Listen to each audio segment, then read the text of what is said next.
Welcome back to the cricket betting podcast for crickstats.ai. I'm Ed Hawkins, and this is the ultimate betting guide to the Caribbean Premier League. We tell you who beats who in the final. We have every team analysed, ranked, possible 11s, and the best player win rates. An unbeatable ground guide from Paul Krishnamurty, who's just told me that he's expecting big profits on this tournament. All right, Paul? Yes, Ed, looking forward to it. This is it's always been my second favourite tournament of the year, this behind the IPL. So let's hope for a good one. A good one indeed. Paul is on a good one, plus 5.2 points last week on the best bet winners at 10 to 11 and 8 to 1. He's plus 31.1 overall. Best bets are coming on the Telegram channel this week because we're naming runner-up and winner for CPL on this show at the end of the show. So you've got to subscribe to the Telegram channels in the comments. Rich Mann of sportinglife.com also here has an outstanding betting nugget to come. All right, Richard. I'm okay, yeah. Some tough beats this weekend. I must say, the hundred's proven a challenge, isn't it, for us all? And yeah, I'm on a particularly frustrating run at the moment, but onwards and upwards. Paul won't mention it, but for all fans of this show, 100 to 1 winner he tipped in this competition, the CPL a couple of years ago, Yannick Correa. So I thought I'd get that in. Hopefully, we've got more of that to come in the coming weeks. Yeah, CPL's a good one for big priced winners. It always is. There'll be the top bats galore coming in at big numbers, probably later on the tournament, but we'll get to that. We've got all the runners and riders that might be producing those big winners because we've got the win rates, by the way. So stay tuned to the best CPL guide that you will find anywhere. As I said, Paul and Richard will name the winner and the runner-up and best bets going on the free channel. The VIP channel on Telegram, which you can subscribe to, is still producing winners. We're still up. Nice winner on Josh Butler in the 100 as we record. You can also sign up to the best cricket betting data tool around. That is crickstats.ai. Use the code POD25 to get a special discount. The idea behind the podcast is we get together, the three of us, and we think we know what we're doing when it comes to betting. And we try to find some of the best angles with CrickStats data. So there you go. Now, Paul Krishnamurty's ground guide is coming up in a second, and I should add it will also be appearing as a blog on CrickStats as well. But just checking in on key stats, pens and paper at the ready before I do give you the outright for the CPL. Here we go. Some nuggets. 4 times the side finishing third has won the next year. So Barbados Royals fans are potentially in clover. Trinbago Knight Rider haven't won this competition for 4 years. They were one of the great T20 sides. Are they anymore? We'll find out.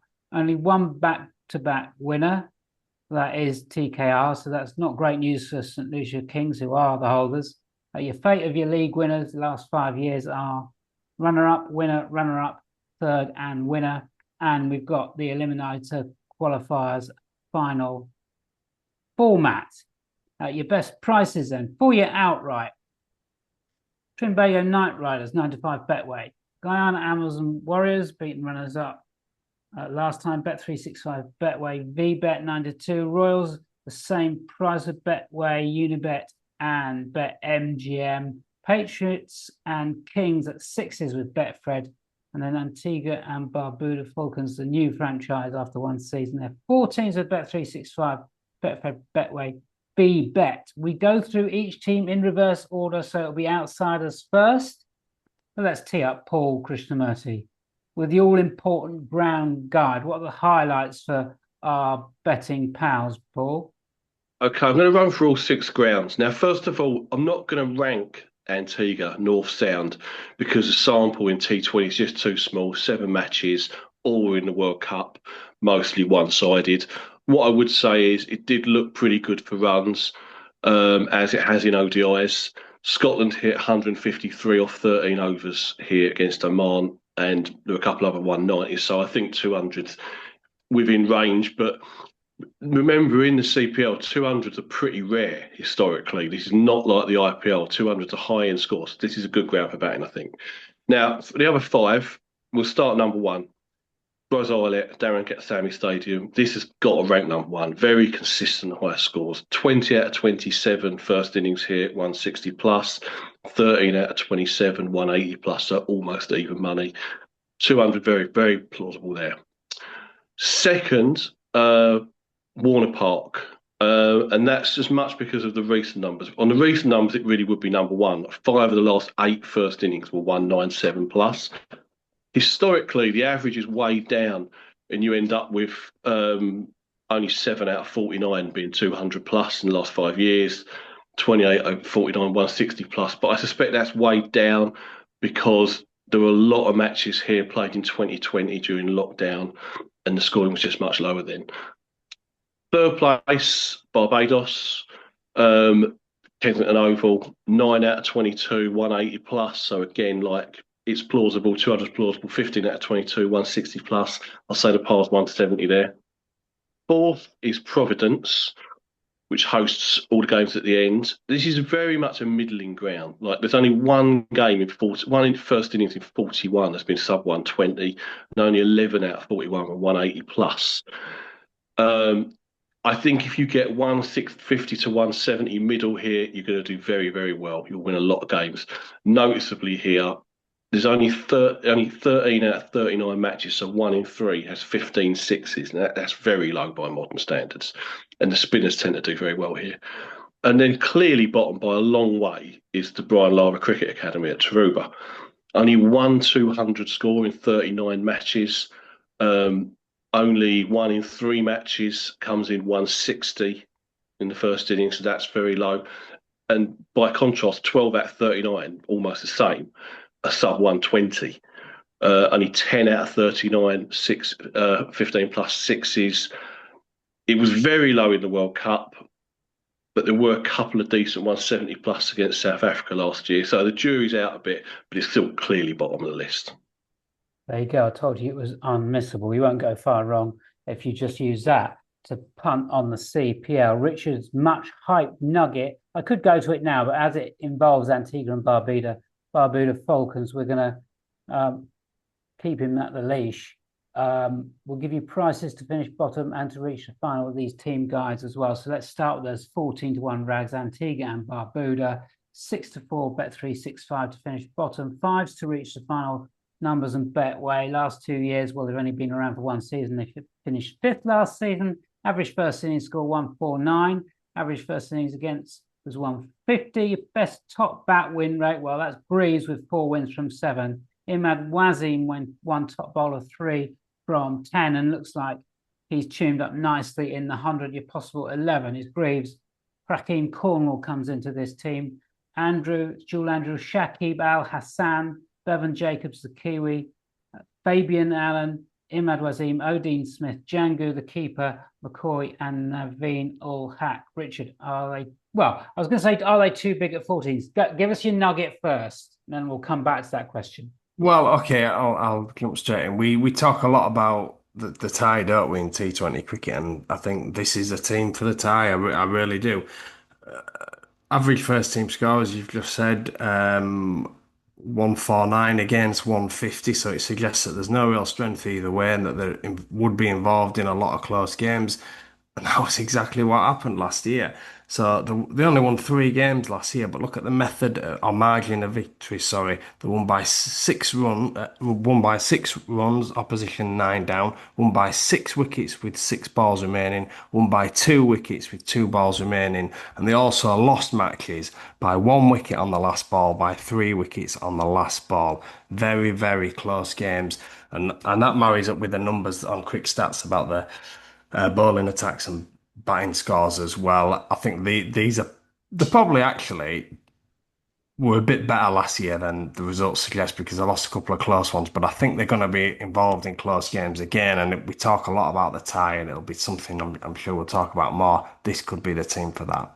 Yeah, the old tie trade going off around about 50s on the Betfair exchange. You can get it down to low teens. Then you're in business. Paul, chances for this lot? Just quickly, before I get to that, just to say, great point from Rich there about the tie, and I think that's a good strategy in this tournament, full stop, because we don't get the high score, the crazy high scores you get in IPL. You know, we're probably talking the average is probably 15, 20 less, so you should get a lot of close games, and that's got to make sense. So this lot, no, can't have them.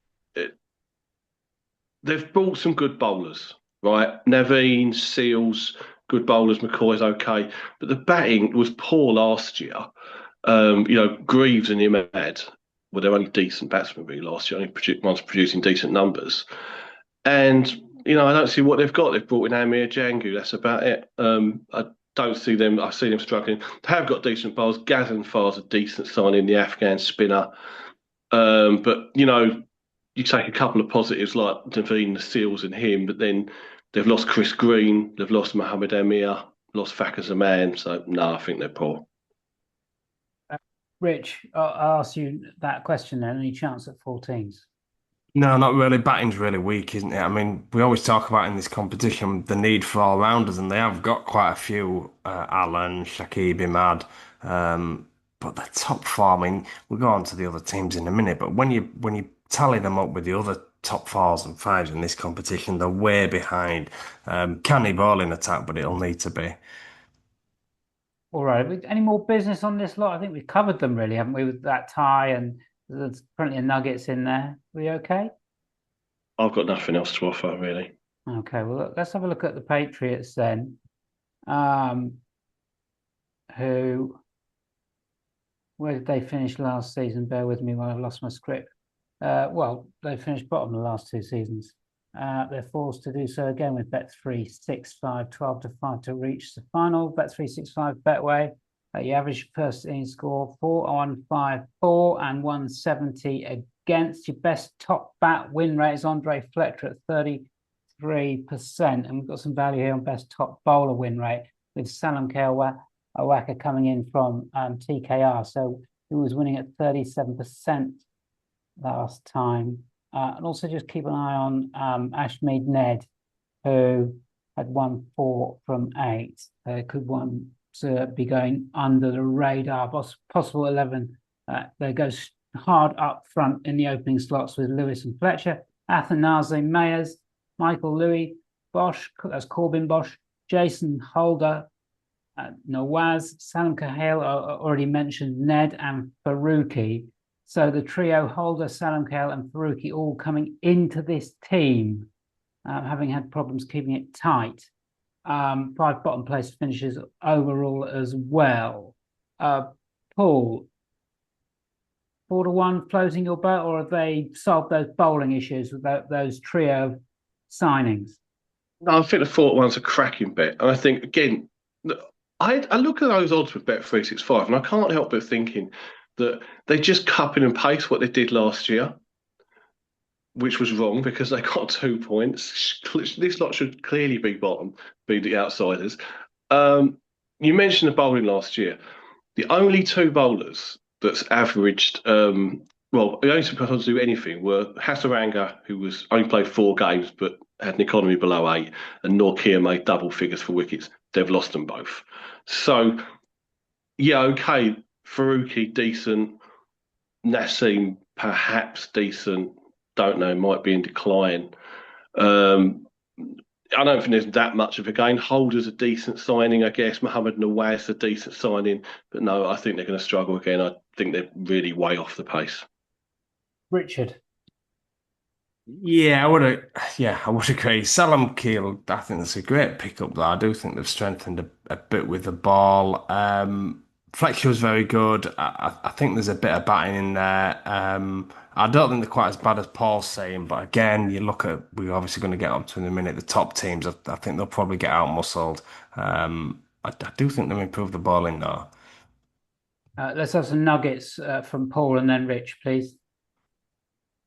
Mohammed Nawaz player performance looks interesting. I think he's critical to the whole operation, and always like Faruqi, top wicket taker. And I think just being that little bit level below the IPL, would probably be back to his best.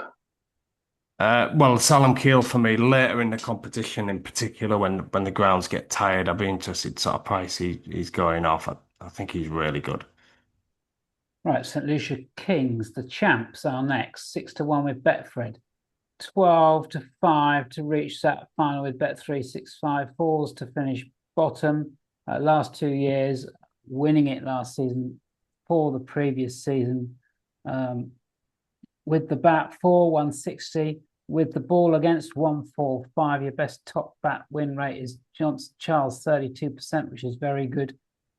Impressive, and you're going to be getting value on him. Best top bowler win rate, where you won't be getting any value, is Alzari Joseph, just winning at 23%, but he is your top rated. Your possible 11 is Charles and Seifert opening the batting. Then I've got Roston Chase at number 3. Jones, that's Aaron Jones, American batter. South African Pot Guyton maybe at number 4. Those two could be interchangeable. Tim David, seem hugely reliant on him. Vitsa is the captain. Descartes, Kelly Pierre, Glenn, Joseph, and then Gaston, giving Keon Gaston a run. Highly rated youngster. They do look a bit short with the ball. They've lost the top tournament wicket taker in Noor Ahmed and their second highest run scorer in Fab du Plessis. No apparent like for like for Noor Ahmed. This is a careless closed season, Richard, isn't it? Well, the Noor Ahmed one's obviously a killer. Actually, look through the leading wicket takers of the whole competition last year. It was dominated by spin as well. That's something else to note. Obviously, du Plessis pulled out through personal reasons. That's a blow. Tim David, though, if you've been following Australia at the moment in the T20, he's been smacking it all over. I do think the small grounds out here will really suit him if he gets on a roll. Tim David, I think he's got real potential here. I still think they're really strong. I do. I think they've got loads going for them with a bat. Weiss has taken over as captain. Canny old operator, just been a brilliant performer. But the Ahmed thing and just the lack of a sort of a world-class wrist spinner now, when we talk about it so often, I think they'll go close, but it's putting me off, is that. You've got to be a really crack unit, Paul, to win a T20 franchise league back to back, and particularly CPL. Only Trimbago did it, and they were really good. They only did it once. Can they become the second team to do it? I'm not ruling them out. And I've got to say, I mean, I am wary that it's only Monday, hasn't started yet. And how many times have we been blindsided by a player selection late? And I can't believe that Noor Ahmed is not signed to any team in this competition. So I've got this feeling that in a couple of weeks he's going to sign up, and after the 100 season for the rest of it. And that would be a game changer. They were very good last year, very well balanced, good all-round team effort, great openers, scoring loads of runs. Seifert can slot in as opener now, and you've got Tim David in the middle order. As Rich said, he's absolutely flying at the moment. You've also David Vitsa and Roston Chase, very solid in the middle order. So I like them a lot. I mean, if they're without Noor Ahmed, then I would say yes, that's a game-changing negative for me. But watch this space. Yeah, player churn is a nightmare, and Caribbean Premier League is certainly not immune to that. Nothing would be surprising at all if we suddenly got an influx of players after the 100, and maybe a deal has already been done with Noor Ahmed. We don't know. Almost impossible to keep hold of player movement. I mean, the players don't even know themselves most of the time. Nuggets for Kings, Richard, and then Paul. Well, you said about Johnson Charles, a 32% hit rate, and obviously that was with Faf in the team last year as well, so another top order gun, so he becomes an even better bet, doesn't he, really, at the start of the season. The other one, player performance, really interesting to see how Roston Chase goes, because without Noor Ahmed, they're going to rely more on spin. He's a canny spinner anyway, but he's been batting really well for the West Indies up and down the order, but if he gets a slot in that top 4, PP for Roston Chase for me. Paul. Yeah, I had Roston Chase PP as well, and I'd add David Vitsa PP. I love this sort of bet in CPL because the middle order very, very often contribute big at the end. Both solid players, both bowl as well, so both of them. Right, we're very much underway. The winner and runner-up are named at the end of the show for the Caribbean Premier League. Do give us some love on the pod provider of your choice, please. get subbed up to those Telegram channels in the comments below and use that code POD25 to get a discount on Crick Stats. So you can go and beaver away and do some stats work of your own. Our next team to analyse is Barbados Royals at 9-2, finished third last season. So could that mean they go a bit better this time around, 13-8 to reach the final with Bet3, 6-5, 9-2 to win it. With the bat, 1-4-6. With the ball, they're conceding 1-6-2. Your best top bat win rate, 4 rolls, and it's the best top bat win rate in the tournament. It's Quinton de Kock, 41%. Those are the last 2 years' numbers, by the way. I should have said that from the top of the show. So a nice old study period for these. Best top bowler win rate is not applicable. We just don't have one, which says something about the selection issues that Royals may have. They've lost Holder, of course. Potentially lining up like this with Brandon King, de Kock, Shakir Paris coming in at number 3, we suspect. Then Shafane Rutherford, who is in. Rovman Powell, there's an asterisk by his name because he's been struggling with injury.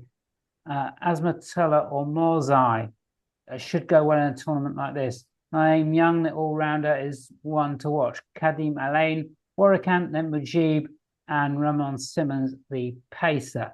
So they've lost Holder, they've lost Theekshana, who was very good for them last time. Paul, what do you make of the Royals? I'm quite keen on them. I think they've got a lot going for them. I know they didn't play badly last year. They were okay. They were only just out the top 3 and finished third. They had, but look at the signings. These are really good signings. Shafane Rutherford is really, I think, a coming man for West Indies. Brandon King, loads of form in this format, and indeed even doing well in Test cricket now. Omarzi, as you mentioned, Omarzi could be a super signing in this at this level. Daniel Sams is in this squad. You know, another player who could be pretty lethal at this level. Johan Lane's made the international side. They're good signings. And what have they also remember last year, Rovman Powell and Kadim Alain, who were players we would expect to be dangerous, had very poor seasons. So there's room for improvement there. And even, you know, the negative is definitely losing Theekshana. And although they only played a couple of games, I'd say Junif Weller as well. But again, they're not with any signed up to any team yet, and that makes me think they might yet sign. Richard, what do you think of the Royals? Yeah, I'm against them. I disagree with Paul. I don't think the bowling's strong enough for all 2 massive losses, and I don't think there's plugged those gaps. I accept the batting looks stronger, but it would need to be, even look at that average first inning score last year, 146, 162 against. And de Kock, you know, he started like a train last year, but he did go off the boil at the back end of the tournament. He's not playing as much cricket now, so I just don't think they're a great price at 9-2. I think there's enough negatives, particularly with the ball. Naeem Young is one of those big top bat prices, fancies. By the way, been keeping an eye on him for a couple of seasons. Maybe Mujib as well. His batting is improving. Any other nuggets, Paul, and then Richard? No, nothing particularly stands out until I really know what their lineup's going to be. Do you think there's a chance Omazai opens the bowling in this team? Yeah, you would look at it like that, wouldn't you? Ethan Bosch is another one they've got. He's done well in this before. Okay, But yeah. I wondered Omazai play a performance then. I think he'd do a fair bit of bowling. I do agree. I think he's a good pickup. It might be shunted up the order as well. Yeah. I'm trying to remember which tournament it was that we were very keen on him. He ended up batting at 3 or opening the batting, I think. Yeah, it might have been in South Africa. That is a real lesson for people following this tournament. You've got to get a handle on that batting order, because some of them take a bit of believing some of the orders that they churn out. But once you get a handle of it and the way different teams are operating, there's definitely some value there. I mean, we mentioned the Yannick Carrera at 100-1. He'd been batting sort of 8-9, hadn't he, Paul? And then you sensed a promotion. He batted 4 or 5 that day. Yeah. But that happens a lot in this competition. So we'll obviously do our best to keep people across it. You've got to be on the ball with this. Yeah, it's worth saying that it is notably different like this from the IPL. And and the PSL. You know exactly how those teams are going to line up, right? There's rarely a change. But not only that, I mean, it's also because very often the best time to bat is in the second half of the innings, so they hold people back. It makes sense. Yeah. Right, we're now at the business end of the CPL. Only two teams left to cover. Our first one is Guyana Amazon Warriors. They've made the last two finals. They're 9-5 with Betway for a third final. They're 9-2 to win it. So last 2 years, runners up and winners. With the bat scoring 162, they're conceding 156 on the averages. Best top bat win rate is Shy Hope 30% of the time, so you're going to get value on him. You're also going to get value on Hetmeyer at 20%, so that's 4-1 Hetmeyer. Best top bowler win rate, incredibly, Imran Tahir is still going 25%. He's a skipper this season again. The 11 looks like this. Hope, Moeen Ali potentially opening the batting, and Guyana are a team, as we've just been talking about, they will just change this lineup. And I think they did last season, tried loads of different opening partners. Pretoria is somebody to look out for. Shepherd, somebody had to look out for. Moti, Paul, yeah. Yeah. Moti. I mean, I'll give you the 11, but it's changeable. So Hope Moeen, Shamar Brooks, Hetmeyer, Glenn Phillips, one of our favourite players, Shepherd, Moti, Paul, Pretorius, all those guys could bat further up. Shamar Joseph and then Jediah Blades. And I think we can confidently say that we have consensus. And this is a bit where we all agree the favourites are totally the wrong way around, not least because Guyana will play the knockouts and a final at the home ground if they get there. Richard. Yeah, look, we were on them last year, weren't we? They were exactly the same price from memory, 9-2, and we just put them up as like we always do with these franchise competitions as a trade, and we managed to get out, but losing it, they should have won that final. They were in a great position. But they're the wrong price again, just such a solid, strong team, so many options with bat, with ball. And the home advantage at the back end of the competition at Providence, they've made that a real fortress, and they have a team that suits those conditions. Paul, I'm right in saying it starts to really spin there later in the season, and they've just got so many good spinners. And then the final ticking the box, if you like. Well, Phillips, I think, is a massive tick in the box, three-dimensional cricketer. He will do well, but they've got that franchise pedigree. They know how to win this competition. They know how to go deep.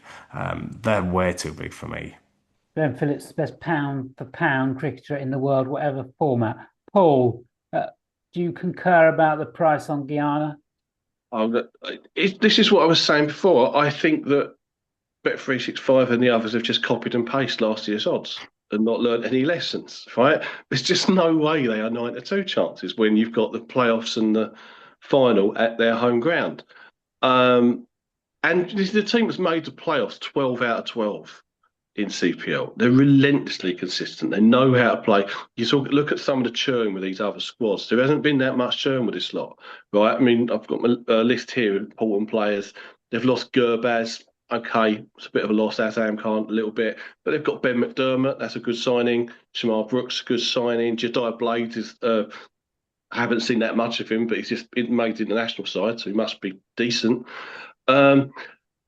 I just don't see how they're in trouble. I mean, the Providence spins, and they've got Moti, Moeen, and Tahir.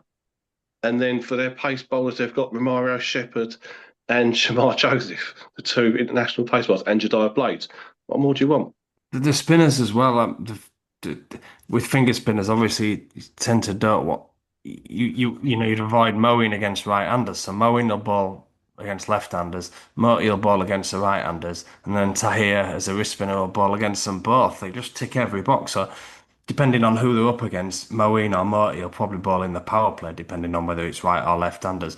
They've just got so many bases covered. It's just brilliant side at this level. Any other plays to add about Ghana? We covered them. Well, yes, just to stress this is how I think we should do it. I think you've got to bet the 9 to 2 to start because it's just the wrong price. But there's a reasonable chance they're going to drift out in the early stages in when games aren't at their ground. But bearing in mind that you've only got to finish in the top four, and I think we agree we've got a couple of poor sides anyway who probably won't change too hard for that. They're probably going to be in the playoffs, and those odds will come in. So go in again if they drift. It's definitely a back twice scenario. And just one extra: Mario Shepherd player performance and Dwayne Pretorius player performance, both very solid in this. Rich, I think. Kemar Paul is always a big price for top bat, and he generally lands at some point in the season, either because he gets thrown up the order or just because of a late assault. So I always have him on side top bat. I generally try and just follow him through the season if and when he lands, and then that's kind of job done. But you could say that about a few in here, Murty as well. I know we've talked him up for the West Indies in the top bat markets. Right, your 9 to 5 favourites to win the Caribbean Premier League are Trimbogo Knight Riders. The cut and paste has been working overtime. They were good, 4 or 5 years ago? Last 2 years, fourth. Runners up season before. 4-7 to reach the final. They are 16-1 to finish bottom with Bet365. Bearing in mind that Trimbago are favourites ahead of Guyana, who are sixes on the same market. So, with the bet they score 152, they let in, if you like, 153. Best top bat win rate is Paran, 38%. Your bowlers follow is Nareen at 23%. Not sure you're going to get much joy on those top bowler prices, though. Hales, Carty, Paran, Munro, Pollard, Russell, Nareen, Akil, Yannick Correa, Ali Khan, Mohammed Amir. It is a dad's army. These boys are being priced up on what they did a long time ago. As I said, they've not won it for 4 years. Sam Cahill, their best bowler last season, isn't with them. Is it 5 years in a row, Paul, without a win? I'm not going to rule them out because there is a really solid core base there of Poran, Carty, Narayan, and Akil Hussain. But they are ridiculously underpriced, absurdly underpriced. I mean, Dad's Army doesn't even cover it. You know, you've got Pollard, who has Pollard's been a great surfer around the world, but he hasn't been in these recent tournaments. How fresh is he? How's his form? I haven't seen him in ages. Russell is really, at the end. And they've bought Alex Hales, Colin Munro, Darren Bravo. Really? Is that the answer? The only decent signing I see they've made is Josh De Silva, maybe Mohammed Emir. But then they've lost Salam Keel, they've lost Tim David, they've lost Jaden Seals. So no reason to think they'll improve and no reason to think they should really be favourites, maybe even not in the top two. Richard Mann. I think we are in danger of being a little bit harsh. Are we getting swayed a little bit because there's such a sharp price and such a wrong price? I mean, it is still a strong team. There's some quality cricketers in there. I mean, Munro, I suspect Russell and Ryan will still get the job done. And the big elephant in the room is Puran. I mean, he is an outstanding T20 batsman. We saw that in the IPL, and he will win them a percentage of matches if he has any sort of season. So I definitely wouldn't rule them out. I still think they'll have a good season. And they did pretty well last year as well. But it's all about price, and they are a shocking price. They shouldn't be favourites, or certainly not as short as they are. Best other players, Paul? Interesting to see what they do with Josh De Silva. If they have him up the order, he could be pretty effective in this. Akil, possibly big price at top bat, often goes off 50-1 plus, could be promoted, but not much beyond that. What did you make of them for sixes, Paul? This team, just to me, look in the right conditions, they look like they could go mad, don't they? But Poran hits more sixes than anyone else in the world, doesn't he? Look, there is a bit of, like what you said before, I'm not ruling them out because of that big four I mentioned. But to me, I want to see Kieron Pollard. what exactly is going on, because the fact that he's not in the 100 and wasn't in the IPL, I find that quite significant. Just going back to the Sixers, they averaged 10 a game last year, but they did make 250 at Basseterre. I'm getting this info on Quick Stats, by the way, which is just fantastic. But yeah, I think in the right conditions, they're still a team to have on side in terms of boundaries and sort of big scores and sixes. But we'll revisit that, I'm sure, in the coming weeks. Right, that is your ultimate betting guide to the Caribbean Premier League with the Cricket Betting Podcast for Crick Stats. Join those Telegram channels in the comments section below. You get more Caribbean Premier League bets and in plays on those channels. You don't want to miss out. Paul is absolutely raring to go for this tournament. This is one of his specialisms. Now then, we will have a drum roll because Paul and Richard are going to name the winner and runner-up, which of course doubles as the name the finalists market. Richard Mann, you can go first this week. Yeah, so it's a repeat of last year's finals, but it's Guyana Amazon Warriors to win the CPL. They'll beat St. Lucia Kings. Guyana Amazon Warriors to beat St. Lucia Kings. I'm trying to find that on the price list as we go. So that's 4 teams with Bet365. Paul Krishnamurty, who beats who? I'm going to go for Guyana to beat Barbados Royals, but I am going to just say, caveat that if Noor Ahmed signs for St. Lucia, then I will go with exactly what Rich said. Already. I can't see Guyana to beat Barbados on the price list at the moment, but I think it's 9-1. 9-1. Bet365. Bet365. Okay, there you go. You got a consensus there. Guyana obviously the team to stop. So there you have it. That is the ultimate betting guide to the Caribbean Premier League. Don't miss those best bets, including Paul's hot run on the free Telegram channel. Get signed up to those. This has been the Cricket Betting Podcast for CrickStats.ai. I've been Ed Hawkins with Paul Krishnamurty and Richard Mann. We will see you again next time.